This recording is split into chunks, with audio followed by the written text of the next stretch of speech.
A València ciutat, només un de cada 10 joves pot permetre's llogar un pis. Avui s'ha signat un manifest per un habitatge digne per a la joventut.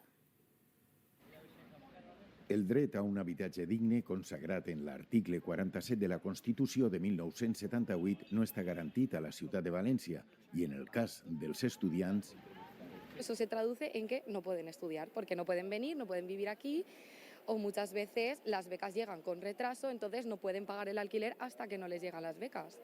per això demanen que baixen els preus, l'intentar establir unes medides uns preus mínims per a tota la joventut. Incidimos en que la importancia de vivienda pública, un parque de vivienda público que se mantenga público y que sea mirando a referentes como Viena, por ejemplo. literalment insostenible. Així qualificava l'informe de l'Observatori de l'Habitatge després de constatar que el preu de venda i lloguer es va incrementar un altre 10% durant el primer trimestre de 2024. ¿Pero por qué?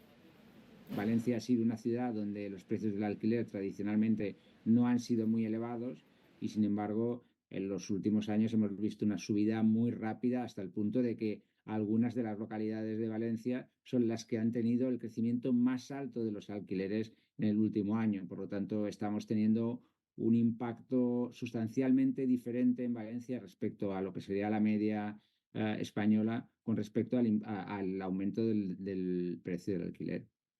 Veïns i estudiants han fet un front comú per a defendre el seu dret. Antes era determinados barrios. En este momento son todos los barrios de la ciudad, incluidos hasta las pedanías. Y eso es muy grave. Pedimos una moratoria a nivel de licencias y que aquellos pisos ilegales se cierren de manera inmediata.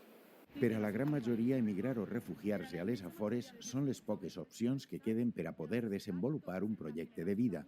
El manifest del Consell de la Joventut finalitza amb la petició expressa de formar part del Consell Social de la ciutat sense més demora.